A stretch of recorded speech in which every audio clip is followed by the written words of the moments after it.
O áudio que vocês vão ouvir agora é parte do podcast Xadrez Herbal. Caso vocês queiram ouvir mais sobre esse assunto e outros temas de política internacional, é só ir em xadrezverbal.com. Bem, passemos agora para o match no qual eu e o Felipe daremos uma volta pela bacia do Pacífico.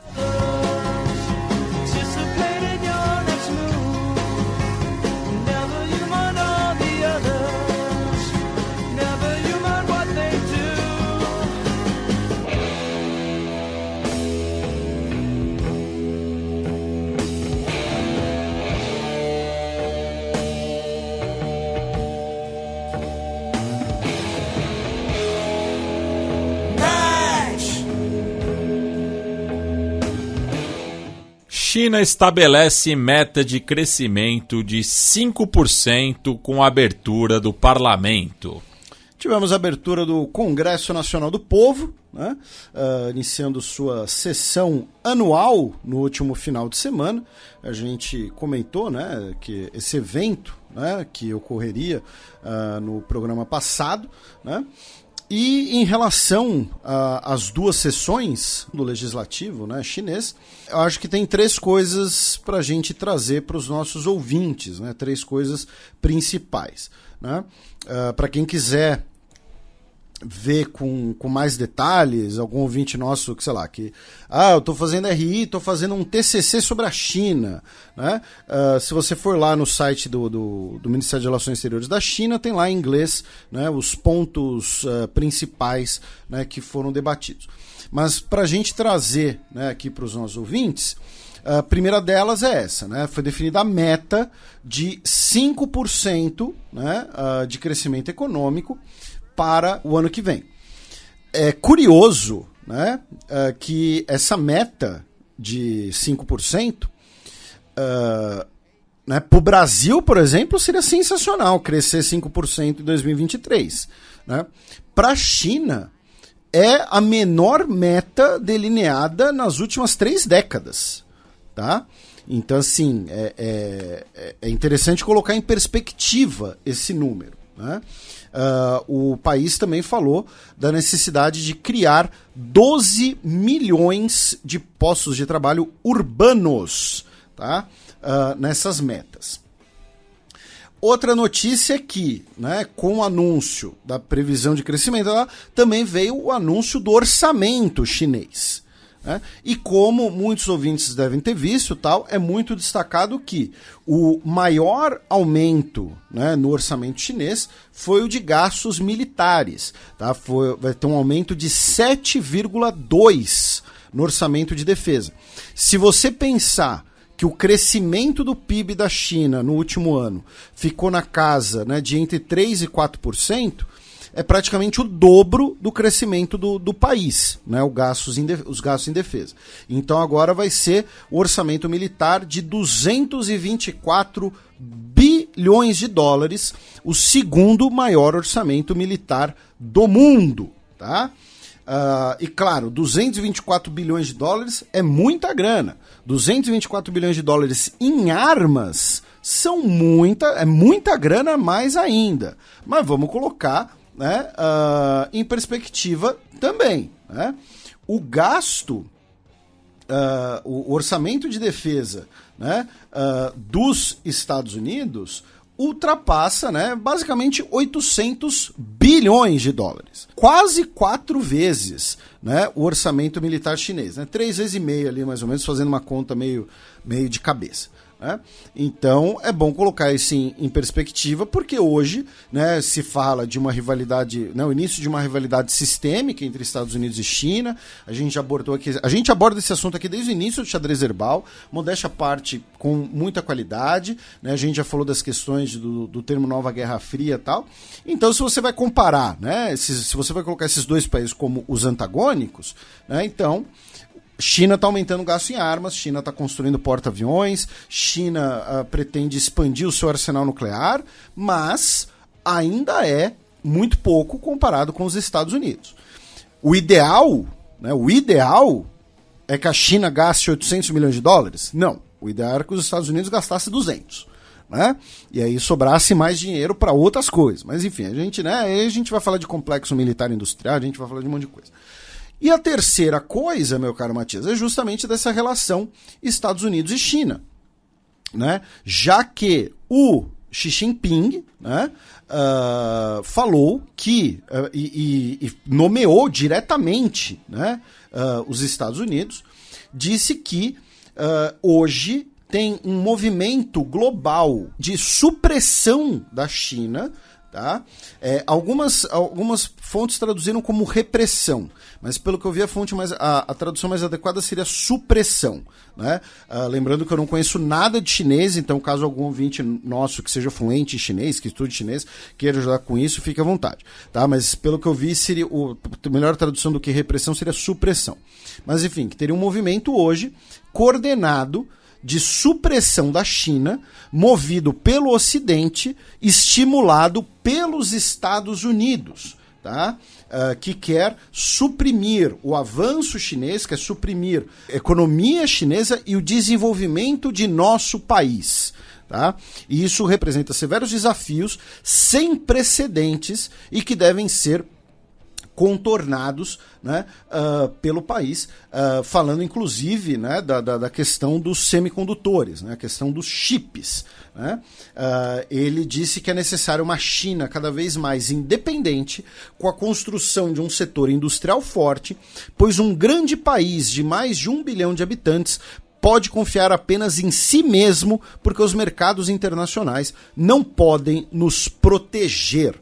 Né? Lembrando que o pensamento econômico autárquico é muito característico de períodos de conflito.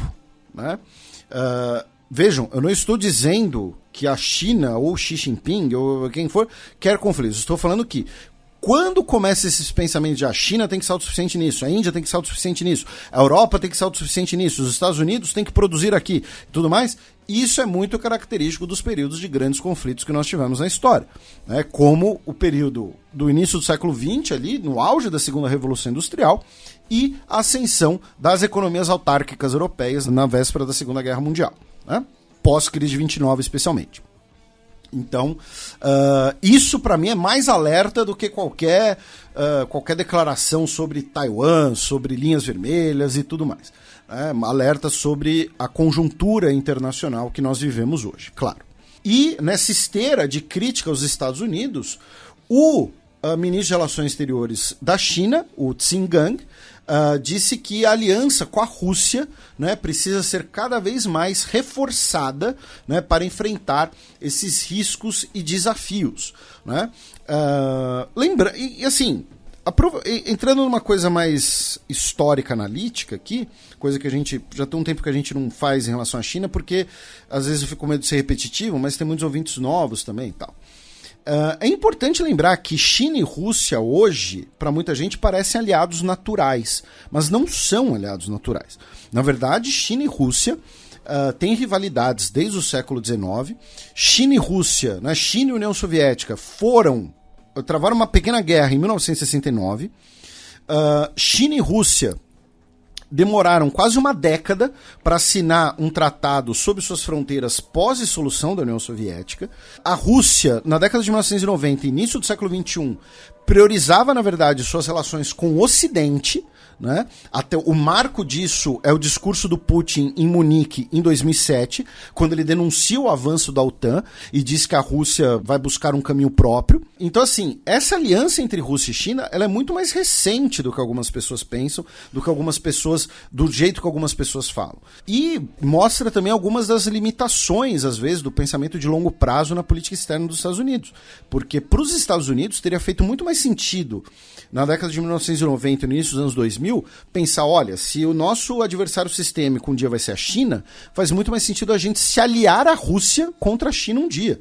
Né? China e Rússia têm questões fronteiriças pendentes, o irredentismo chinês inclui e vai incluir em algum momento o Extremo Oriente russo, que já foi chinês, né? O famoso porto de Vladivostok era chinês até o final do século XIX, né? Quando a China cede a Manchúria exterior à Rússia, né, ao então Império Russo.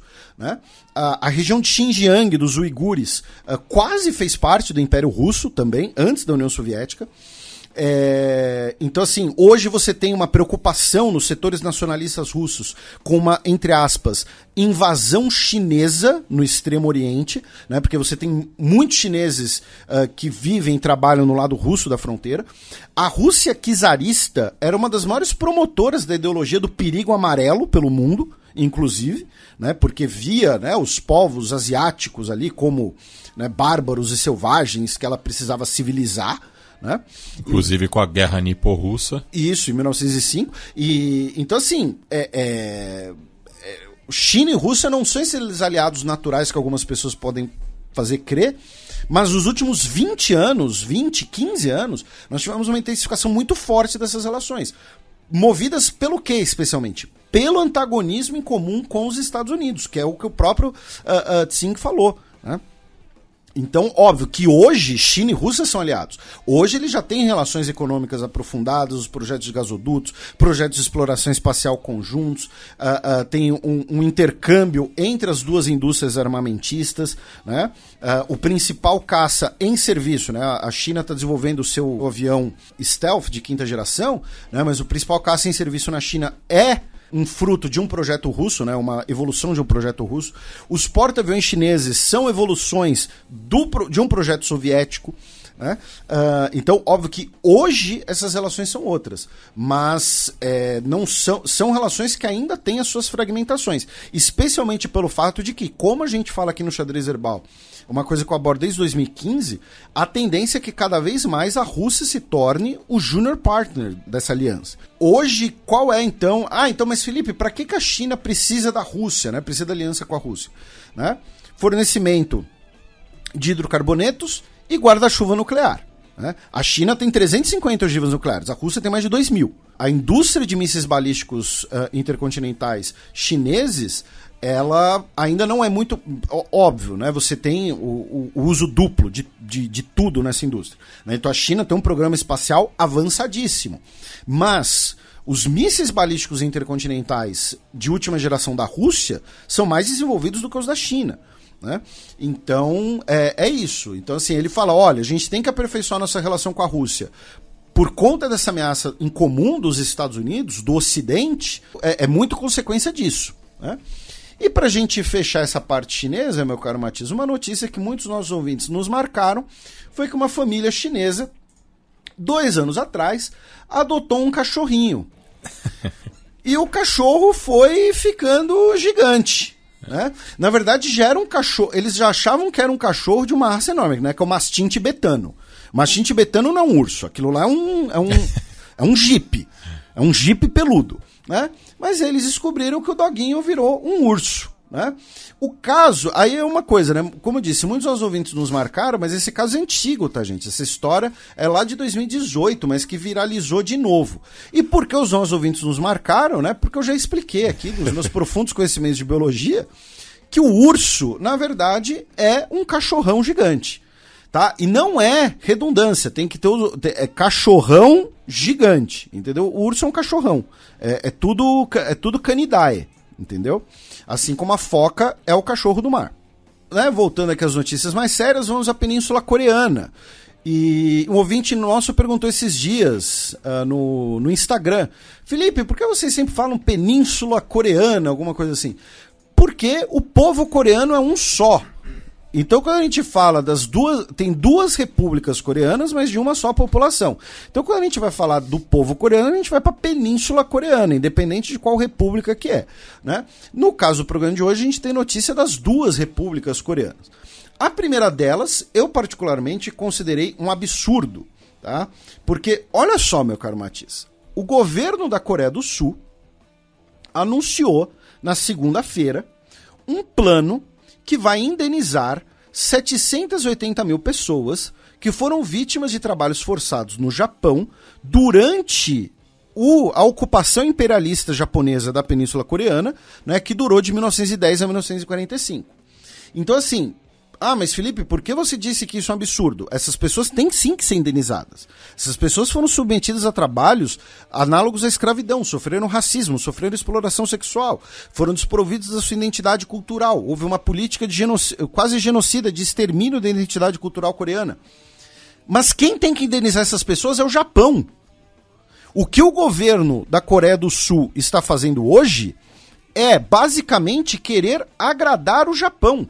E isso quem está falando é o atual ministro das Relações Exteriores, o Park Jin, falando que quer melhorar as relações com o Japão. Por que então a Coreia do Sul quer melhorar suas relações com o Japão? Visando a China. Então, num ato para você ter essa melhoria de relações visando a China, visando a retomada de cooperação em semicondutores, a gente falou um tempo atrás, né, que o Japão suspendeu a exportação de alguns produtos sensíveis para a Coreia do Sul e tal, mas é um ato supremo de peleguismo, sabe? É o governo da Coreia do Sul assumindo a responsabilidade indenizatória pecuniária pelos crimes cometidos pelo Japão, em nome de melhoria das relações contra a China, sabe? É uma coisa surreal. Quem deveria pagar essa conta é o Japão.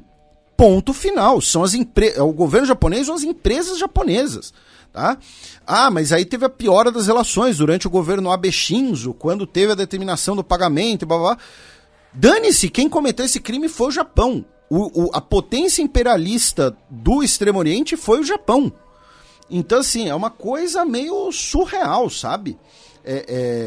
E dessas indenizações, né, para deixar claro, cerca de 1.300 pessoas ainda estão vivas. Outros, obviamente, serão indenizados, né? As pessoas que vão receber as indenizações, né, serão os seus descendentes, né?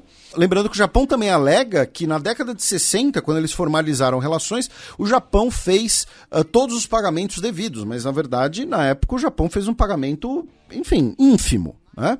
Segundo o governo sul-coreano, né, esse fundo de indenização vai ser financiado por doações voluntárias, né, especialmente de empresas, tá? Eles esperam que empresas como a Companhia Elétrica Nacional, né, colaborem, enfim, mas é um ato supremo de peleguismo, a palavra é essa. Não é um termo que eu gosto muito de usar, porque é um termo meio banalizado, mas é isso, sabe? É a Coreia do Sul, é o governo sul-coreano, um governo supostamente patriótico, nacionalista, né, assumindo a bronca japonesa. O governo Joe Biden, por sua vez, elogiou a medida, né, disse que vai ser groundbreaking, né, mas, enfim, eu particularmente condeno completamente. E contradição suprema, o mesmo governo sul-coreano que vai indenizar as vítimas dos crimes japoneses entrou na justiça recorrendo da decisão da corte em Seul, que a gente repercutiu 3 semanas atrás, que determinou que a Coreia do Sul compense as vítimas vietnamitas de crimes cometidos por tropas sul-coreanas em 68. Então vamos assumir a bronca dos outros e não vamos pagar a nossa bronca de 68 no Vietnã, né? Mas é isso. E ainda na Península Coreana, porém no norte do paralelo 38, a Coreia do Norte, o governo da Coreia do Norte, afirmou que não tolerará caso o governo dos Estados Unidos abata algum dos seus mísseis durante um teste. E que vai considerar isso uma declaração de guerra. Isso vem do fato de que, durante uma coletiva de imprensa, um representante da Secretaria de Defesa dos Estados Unidos afirmou que, no caso, né, os lançamentos de mísseis pela Coreia do Norte eram monitorados e, caso eles fossem considerados uma ameaça aos Estados Unidos, os mísseis poderiam ser abatidos. Falando em míssil, nós vamos ao Japão, meu caro Matias, onde mais uma vez o teste do foguete H-3, né, que é o novo foguete da Agência Espacial Japonesa, falhou tá?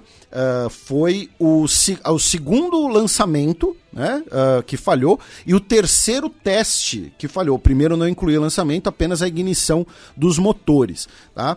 Segundo o comunicado da Agência Espacial Japonesa, os motores do segundo estágio, né, falharam e então o foguete foi destruído logo depois. Tá? Do Japão, meu caro Matias, do arquipélago japonês, nós vamos para o arquipélago filipino, já que no último dia 4 de março, o Joel de Gamo foi assassinado, tá, em uma emboscada que deixou 6 vítimas fatais. O Joel de Gamo, no caso, era o governador da província, né, o análogo ao estado de Negros Oriental, tá? Que fica na região central das Filipinas, na ilha de Negros, né, que é dividida em 2 províncias. Tá? Para quem estiver curioso, né, o nome da ilha vem dos espanhóis, né, que chegaram na ilha, olharam para as pessoas que ali habitavam e falou que é uma terra de negros. Né? Então, por isso que as Filipinas, vira e mexe, discute mudar os nomes do seu legado colonial. Né? Mas então, o governador, junto com outras 5 pessoas, foi morto numa emboscada em sua casa, tá? Na cidade de Pamplona, que imagino que também tenha sido batizada assim pelos espanhóis. Ainda não estão claras, né, as circunstâncias, a reivindicação do ataque, enfim, quem teria sido responsável pelo assassinato. E também nas Filipinas, no último final de semana, nós tivemos uma paralisação dos meios de transporte nas principais cidades do país, especialmente na região metropolitana de Manila, já que o governo do Bongbong Marcos declarou que veículos que tenham mais de 15 anos de idade não poderão ser utilizados para o transporte de passageiros. Né? No caso, são especialmente os mini-ônibus comuns nas Filipinas, que são chamados lá de jeepneys. O nome é algo como mini-jeep. E eles prometeram greve também no próximo final de semana. Tá? Então, se o nosso ouvinte está planejando ir a Manila, talvez ele vai pegar trânsito. Das Filipinas, meu caro Matias, nós vamos para a Tailândia, onde um homem foi preso porque ele foi preso por 3 anos, tá? Porque ele estava vendendo calendários. E esses calendários tinham imagens de patinhos de borracha. Sabe aquele patinho de borracha do desenho animado, né? Que sempre tem referência, especialmente em seriado dos Estados Unidos, alguma coisa assim, né? E aí ele foi declarado preso. Por quê? Porque consideraram que isso é uma ofensa ao monarca e à reputação do monarca. Né? Por quê? Porque os patinhos de borracha, né, estavam sendo utilizados, né, nos protestos contra a monarquia. E por que eles estavam sendo utilizados nos protestos contra a monarquia? Porque eles não podem usar imagens do rei, imagens ligadas à monarquia como um todo. Então eles falaram, vamos usar a coisa mais aleatória possível. O que é aleatório? É um patinho de borracha. E aí agora a corte oficialmente vinculou o patinho de borracha à monarquia. Então o cara foi preso por 3 anos por conta do calendário de patinho de borracha. Né? Então tá aí, né? É a monarquia muito, muito progressista. Aí passamos rapidamente pela Micronésia, já que no último dia 7 o país iniciou suas eleições, né, que vão eleger 14 parlamentares. Não temos os resultados ainda, porque a contagem é muito difícil na Micronésia, né, já que são várias ilhas e tudo mais. E a gente sempre recomenda, para vocês ficarem por dentro de assuntos da Oceania, o trabalho da RNZ, né, que é a mídia estatal da Nova Zelândia, que inclusive tem um repórter lá. Tá? Deve ser o único veículo de mídia não micronésio que tem um repórter cobrindo as eleições. Aí nós vamos direto para os Estados Unidos, já que costa do Pacífico da nossa quebrada latino-americana já teve seu próprio bloco, com algumas notícias. Né? Primeiro, começando pelo fato de que o governador da Flórida, o Ron DeSantis, nomeou para o conselho do distrito onde fica a Disney, né? Lembrando, a Disney por mais de 50 anos teve autonomia no seu distrito, concedida pelo governo do estado. E agora, né, o governo Ron DeSantis retirou essa autonomia por considerar que a Disney promove a doutrinação gay, né? E agora ele nomeou para o Conselho do Distrito o Ron Perry. Ele é um ex-pastor de Orlando, cofundador da organização conservadora Moms for Liberty, que já disse que água da torneira pode deixar você gay. Agora, por um lado, né, essa notícia ela soa bizarra, a gente tem que ridicularizar esse tipo de pessoa, né, que fala esse tipo de coisa, né, que água da torneira vai fazer, né, doutrinação gay e tudo mais. Porém, tem uma questão muito interessante nessa notícia, que é o fato seguinte: o Ron DeSantis, como a gente já mencionou aqui no programa, ele é o favorito do Partido Republicano para as próximas eleições presidenciais. Porém... que não seria uma candidatura divisiva pro Grand Old Party, né? Mas, então, aí que tá, meu caro Matias. Ele era um cara que agradaria aos trumpistas pelas suas pautas socialmente conservadoras, mas também agradaria o setor mais mainstream do partido. Só que, nos últimos meses, parece que ele tem dobrado a aposta em querer agradar os setores mais trumpistas. Então, esse tipo de coisa aqui que ele, por exemplo, claro, vão ter republicanos que vão ficar felizes com isso, vão ter republicanos que vão ficar indiferentes, mas também não é uma medida, não é um tipo de medida que é unânime entre o Partido Republicano. Porque acaba atacando uma instituição sólida do imaginário estadunidense, que é a Disney. Isso. E é o tipo de coisa que afasta o eleitor que não é nem republicano nem democrata, que é o cara que na última eleição tapou o nariz e votou no Joe Biden, para não votar no Trump, né? Então, assim, é curioso tentar entender qual é o cálculo político por trás desse tipo de excrescência, né? Porque essa decisão, né, é uma excrescência. Então, é interessante pensar nisso, assim, tentando olhar essa notícia por um olhar mais de cálculo político. O Joe Biden, por sua vez, né, o presidente, que tem 80 anos de idade, foi revelado, né, pelo seu médico pessoal, o Dr. Kevin O'Connor, numa declaração na Casa Branca, que em fevereiro, né, no último mês, o Joe Biden teve retirado uma lesão cancerosa, tá, da sua pele no mês de fevereiro, tá, e que ele atualmente estaria com a saúde 100% e que não necessitará de mais nenhum tratamento. O governo dos Estados Unidos enviou 2 dos seus principais chefes de defesa, né, para o Oriente Médio. O General Mark Milley, que é o chefe do Estado-Maior Conjunto, visitou as tropas dos Estados Unidos na Síria, né, o que foi condenado pelo governo sírio, né, pelo governo Bashar al-Assad, dizendo que era uma visita ilegal, já que não foi aprovada pelo território, pelo país que tem a soberania internacional do território, né. A própria declaração do governo sírio também disse que a base militar dos Estados Unidos na região é ilegal, né, e que fica justamente na região em que a gente mencionou antes que nós tivemos um ataque contra pessoas ligadas ao Hezbollah. Já o secretário de Defesa, o Lloyd Austin, foi até o Iraque, tá? Uma visita surpresa, às vésperas do 20º aniversário, né, da invasão ilegal iraquiana pelos Estados Unidos e seus aliados. Ele que, inclusive, foi comandante das tropas dos Estados Unidos no Iraque, né, o Lloyd Austin. Ele se encontrou com o primeiro-ministro do Iraque, né, o Mohammed Shia al-Sudani, em Bagdá, e defendeu a manutenção da presença de tropas dos Estados Unidos no país para a segurança regional. Nessa semana também tivemos 23 pessoas sendo indiciadas por terrorismo doméstico depois de serem presas numa manifestação no último domingo contra a construção de uma nova academia de polícia em Atlanta, na Geórgia. Tá? O complexo, né, de treinamento de policiais que foi apelidado de Cop City, né, ou seja, cidade dos tiras, né, já que os seriados traduzem cops por tiras, né?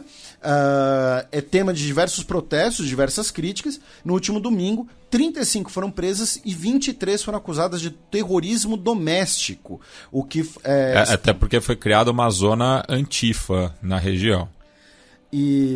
Em Atlanta. Isso. E muitas pessoas estão comentando que essa acusação de terrorismo doméstico é um abuso de justiça, né? Uma acusação pesada demais. Porque além das críticas políticas, né, no caso contra a repressão policial, também tem movimentos ambientalistas contra a construção desse complexo por impactos ali negativos ao ecossistema da região. Entendi. E, finalmente, meu caro Matias, essa semana tivemos uma sessão, né, com generais dos Estados Unidos perante o Comitê das Forças Armadas da Câmara dos Deputados dos Estados Unidos, e a general Laura Richardson, que é a comandante do Comando do Sul, que já viralizou algumas vezes no WhatsApp aqui no Brasil, pelas suas declarações sobre a Amazônia, a importância dos minerais da Amazônia, ela colocou em debate, né? Colocou ali um tema, colocou na roda um tema que acabou sendo muito debatido na imprensa dos Estados Unidos. Eu acho interessante a gente trazer para os nossos ouvintes, que ela, entre aspas, denunciou a expansão da influência chinesa nas Bahamas, tá? Incluindo coerção econômica e o uso da embaixada chinesa na ilha para espionagem dos Estados Unidos, com fotos e imagens, inclusive, denunciando o que ela classificou como uma presença desproporcional. Em outras palavras, a China tem uma embaixada gigante nas Bahamas e um dos prédios da embaixada, o teto dele é cheio de antenas, tá? E que seriam antenas de captura de sinais e tudo mais, porque as Bahamas ficam ali do lado da Flórida, onde você tem uma das mais importantes bases da Marinha dos Estados Unidos, em Key West, e o centro de lançamento de Cabo Canaveral. E assim, com todo respeito aí a general, né, essa é uma jogada antiga de todas as potências, né? E só aproveitando aqui um pequeno momento fronteiras invisíveis do cricket, porque as Bahamas tiveram ajuda financeira da China para construir um estádio da modalidade, né? Já que em boa parte do Caribe, né, principalmente as antigas colônias britânicas, o cricket que é o esporte mais popular. Quem te falou isso foi o Biratã. Não. Mas, assim, né? Você usar embaixadas, né, prédios que você vai ter esse tipo de presença para espionagem não é nada novo, né? A própria embaixada dos Estados Unidos em Moscou assim, é uma antena que tem um prédio, não é um prédio que tem uma antena, sabe? Você tem a presença dos Estados Unidos, por exemplo, no sudeste da Turquia durante a Guerra Fria muito forte, para monitorar ali o Cáucaso soviético, enfim, para dar exemplos ligados aos Estados Unidos. Então, assim... no contexto da crise dos mísseis, né? Então, assim, é interessante mencionar isso também, porque, assim, não é também uma teoria da conspiração muito doida por parte da general. Que a China pode estar fazendo isso, não há dúvida, é completamente plausível, né? E, novamente, as Bahamas são do lado da Flórida. Mas não tem santo nessa história, né? Exatamente, né? E, finalmente, meu caro Matias, ainda falando em China e Ocidente, o Justin Trudeau, né, determinou a criação de um comitê essa semana para investigar possíveis ataques ou tentativas de interferência contra as duas últimas eleições canadenses. Tá? O comunicado dele não cita explicitamente a China, né, mas faz ali referências indiretas à China. O anúncio foi feito no último dia 6 de março. E é curioso que, pelo menos no meu caso aqui, se eu entro, né, se aparece aqui eu entro no Twitter oficial do Justin Trudeau, a legenda dele é em francês, tá? É officiel du gouvernement, tá? Não é government official. Então, o pessoal do Quebec fica de olho aí.